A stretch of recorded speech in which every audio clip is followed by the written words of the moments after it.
I talk about currency life cycles all the time because there are typical repeatable patterns around that. And so we are now entering, and actually we started entering it in 2015, a different phase in the currency's life. So let me just take this through to you, because in the beginning, gold was pegged, it was a 20th of an ounce to $1, but it was pegged on a 1-to-1 ratio. Then, when they brought in and legalized the Federal Reserve, that shifted from a 1-to-1 to a 2.4-to-1, which means that the Federal Reserve could now print $2.4 for every 20th of an ounce of gold held in deep storage. In 1933, that peg shifted again to a 4-to-1. And of course, they took away a citizen's ability to convert dollars back into gold. Now, the reason why this is significant, and we're going to come back to this because this is such an important concept for you guys to understand, is that as long as we were on a gold standard and the citizens had the right to redeem dollar bills, well, it doesn't matter what it is really, dollar bills for gold, it put the power in the hands of the public. Because any government, if you didn't like what they were doing, you just went into the bank with one of these and walked out with one of these. Oops, where's that camera? With one of those. And so that created restrictions around a government, what a government could do. All right, well, once the public could no longer do that, well, then the world, as you know, we went into World War II, etc. And in Bretton Woods, like I said earlier, the world agreed to peg their currencies to the US dollar that was pegged to gold at a $35 an ounce price. But of course, that didn't last very long. In 1971, and actually as the US went into the Vietnam War, those pegs were breaking because we were printing a lot more money, inflating, shipping out inflation to the global economies. And so those pegs broke. And at that point, governments could no longer convert their dollars into gold either. Of course, there was not that much gold left in the system. At that point, actually less in the US than prior to the confiscation in 33. This was a bit of a problem. And that depegging, where all the currencies were free floating, lasted until early 2000. Now you can see that this is a relative performance chart between the US dollar and the euro dollar, and the euro, and they absolutely mirror each other. And in the early mid-2000s, emerging currencies then pegged themselves either to the US dollar or the euro. So that's why today there's such a big problem with those emerging markets that are pegged to the euro or even pegged to the dollar, either one. Because as we keep hearing about such a strong dollar, that has an impact, because in order to maintain the peg, you have to sell or buy reserves to maintain that peg, that connection exactly, or within a narrow range, to either the dollar or the euro. Well, in 2015, things started to break down, pegs started to break down with the Swiss surprise, where they were pegged to the euro, and they kept promising that it was the most important thing, the most important peg. They were going to remain that peg, and then all of a sudden they didn't. We're going to talk a little bit more about that in a little bit. And now we're hearing recently where Mexico is thinking about depegging from the dollar, from the US dollar. So even though it's been a few years in between, really what the currencies, what actually the globe learned, and particularly central banks, is that when it comes down to it, it's every central bank for itself. And the US has been guiding people and getting really, really ticked off. And you ask me how long this can last. It can last until confidence in the system, central banks, governments, and the currency is gone.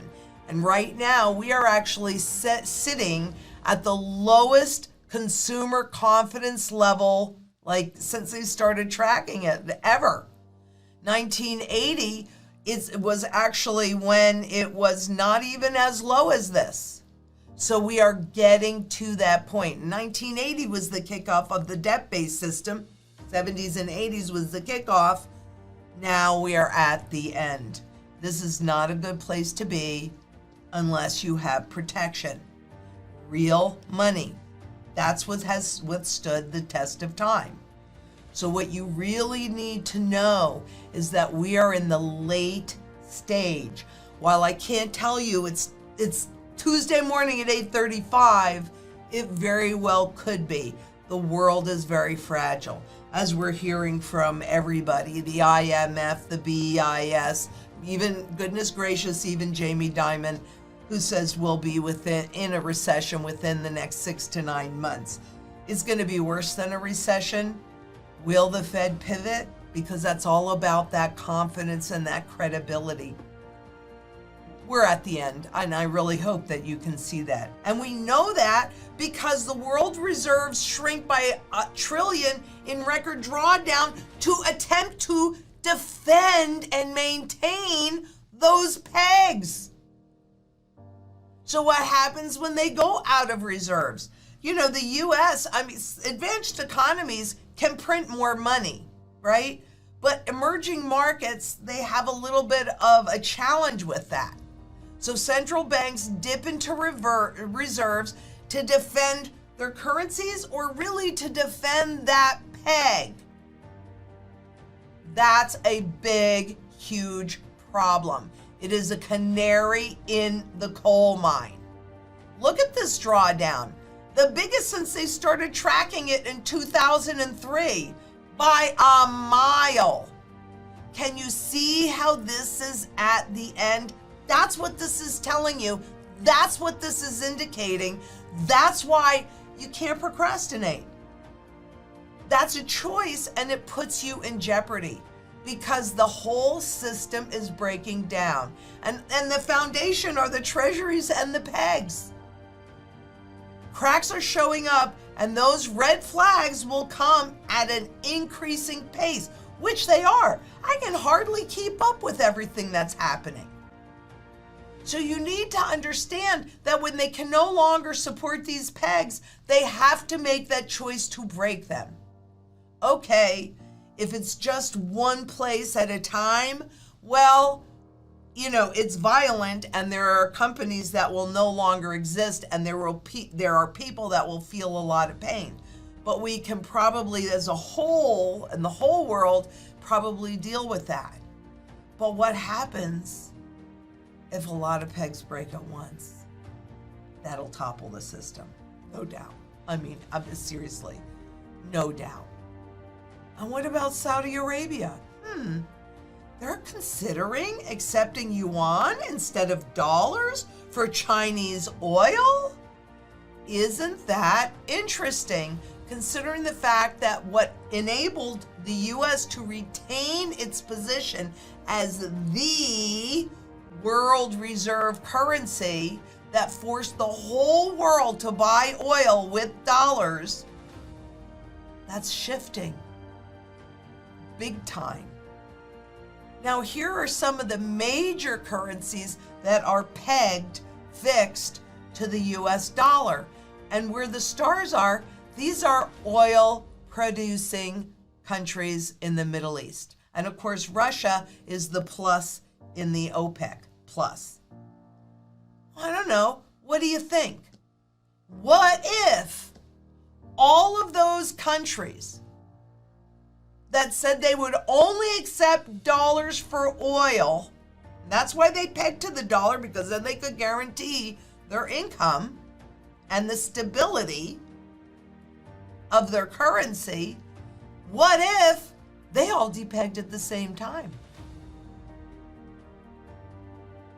Can you wrap your brain around that? Because why would anybody want to count on the US dollar as the world reserve currency? They didn't have to use it. Now this hyperinflation that's coming is going to be horrendous all over the world, but it's likely to be the worst in the US because we've had such an advantage for so long and we're losing that. But in our arrogance, seriously, U.S. delivers angry rebuke of massive OPEC plus production cut, and it could backfire for Saudi Arabia. Guess what? It could backfire for the U.S. as well.